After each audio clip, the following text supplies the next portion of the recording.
Quetzalón, un saludo muy afectuoso a ti, a nuestra audiencia. Buen jueves. Y los escenarios consumado pedazo del proceso legislativo que vivimos en la República Mexicana, lo que justamente está ahora en el cuestionamiento social y sobre todo político, me parece son los escenarios a continuación, porque en principio, si bien es verdad que con la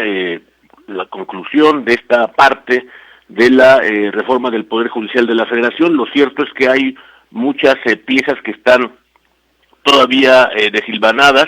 aunque lo que sí está articulado es todo el movimiento en torno al aparato dedicado a la reconstrucción de un partido de Estado. Pero lo vemos, por ejemplo, si lo desgranamos en piezas,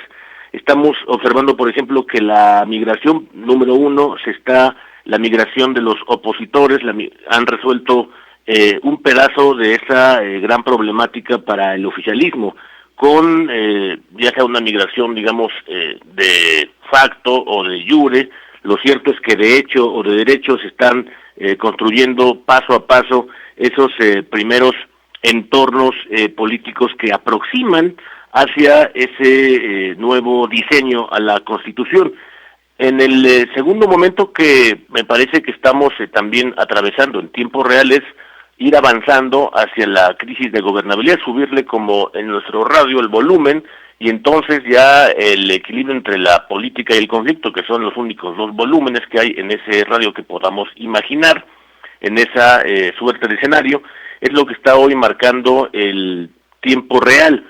También vemos que en ese tiempo real la propia irrupción en el Senado de manifestantes, ya sean auténticos o no, lo cierto es que es algo inédito, una protesta sui generis en la historia de la evolución política reciente del país, en donde esa parte sí no la habíamos visto, con todas sus letras y sobre todo me parece con todos sus agravantes, por lo que toca al desarrollo político que puede venir en los siguientes meses y años, que es justamente el anticipo de cuando a través de una convulsión de maneras no precisas, ni en la Constitución ni en las leyes, tiene lugar reformas que no son acordadas en esa enorme palabra que llamamos en nuestra democracia liberal, que busca cumplirlas justamente a esas reglas, que un vehículo muy apropiado siempre ha sido y es hasta hoy, o lo había sido, el consenso. Y bajo esa dinámica me parece que esa victoria hasta hoy que ha logrado el presidente se llama justamente el diseñar su propia reconstrucción de esa Constitución, porque no ha requerido, como nos dicen los teóricos, un nuevo constituyente, sino que a través de las reglas que estaban antes lo ha podido cuajar. Y ese, si le podemos llamar, o si no le queremos llamar régimen único, pues el pensamiento que va dirigiendo ese camino va justamente en esa dirección. Y también hay otras maneras para entender esa siguiente etapa, por lo que toca a las otras 18 iniciativas, o 16 porque son constitucionales también, tiene que ver justamente con esta evocación de que quizá no haga falta un poder constituyente, porque, reitero, las leyes y los diseños anteriores le están sirviendo de vehículo para cuajar hoy ese proyecto. Y bajo esa retórica, el diseño es lograr justamente un arreglo constitucional que sea el basamento hacia la siguiente estación, que esa sí sería, me parece, su consolidación. Ya hizo el primer paso al tener, a través de un partido movimiento que se cuajó en 2015, en 2024 queda claro que ese partido movimiento